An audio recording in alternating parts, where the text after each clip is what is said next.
The Yankees take care of business in game one against the Minnesota Twins, winning this one by a score of 7-5.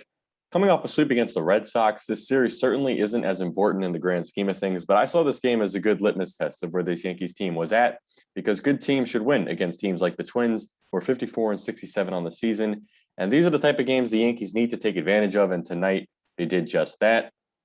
An interesting surprise in the batting order is Luke Voit hits leadoff in this one. Nothing wrong with DJ LeMahieu, as he was just receiving an ordinary rest day, but Voit got his wish for some more playing time and once again showed why he's deserving of it.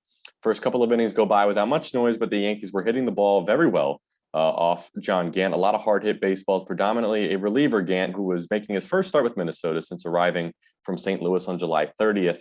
And the results of all those hard hit balls showed in the third inning, where Bronx product Andrew Velasquez ripped a triple into the gap to start things off, and Kyle Higashioka quickly drove him in with a laser into left. Tyler Wade then walked, and then Voit drilled the ball nearly identical to Higashioka to score 2 runs, and Rizzo brought Voit in with a sacrifice fly. So you look at it, all the noise at the top of the lineup, but it was the bottom of the order that really got things going early. And then on the fourth, same thing again. The Yankees had 2 more runs.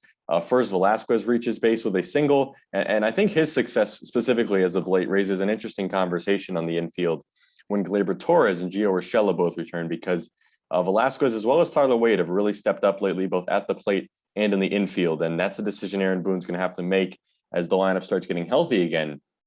But as for tonight, Higashioka blasted another fly ball into left. This one was much higher and much farther, 401 feet into the upper deck for a 2-run shot, and all of a sudden it was 6-0 Yankees. And Aaron Boone mentioned how Higashioka has been hitting multiple balls to the warning track lately, and the results of that showed tonight with 2 hits, runs, and a trio of RBIs. And he's just one example of, again, that production coming from top to bottom. And as Luke Voit said in the postgame, the offense is starting to capitalize with runners in scoring position too. And the key to the recent success in his mind was simply put as playing as a team. And you saw that tonight. Also in the pitching, Jameson Taillon on the mound, and he has really been such a pivotal part of this dominance as of late from starting pitchers who have an ERA under 3 collectively. And Taillon himself came into this one undefeated in his last 13 starts, including 6-0 with a 2.37 ERA, second lowest in the AL over his last 11 games. And he had allowed 2 runs or fewer in 9 of them. And you could really make the argument that he's becoming the Yankees' ace as of late, and he showed it again tonight. The Twins were getting some contact early, but it amounted to just 1 hit. And from thereafter, Taillon was absolutely lights out, with Boone saying he looked as good as ever, and Taillon saying that every pitch in his arsenal was there. So because of that, it really looked like this game was heading toward a blowout, and that it could be the kind of breakout game offensively the Yankees have needed, because they've been getting wins but haven't been scoring a ton of runs for the most part and really blowing teams out. But as we've said time and time again with this team, it's never easy, and it wasn't for Taillon in the 6th there. Jake Cave hit a solo home run over the left field wall. Andrelton Simmons singled, Max Kepler doubled, and then Jorge Polanco hit a blooper that kicked up some chalk on the right field line for a ground rule double to score both runs and make it 6-3.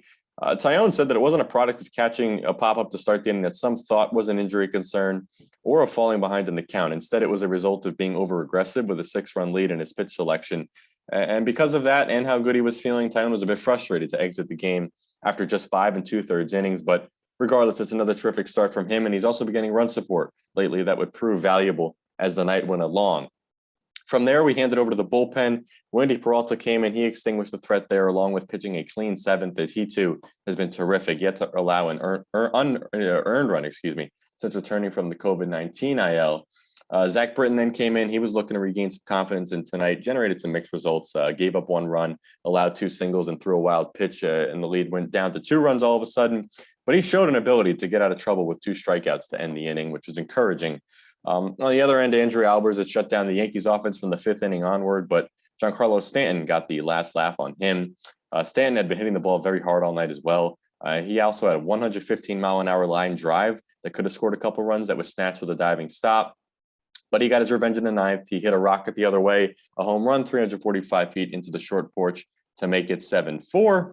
And then we hand it over to the 9th inning, where it's Chad Green getting the call to close things out. And Green's interesting because after struggling for a stretch, he came into this one riding high, a 4-0 record, a 1.59 ERA over his last 9. But he ended up putting that insurance run to work. He gave up a solo home run to Miguel Sano to cut the lead to 2, but he too stabilized things with a couple of big strikeouts to put the game away.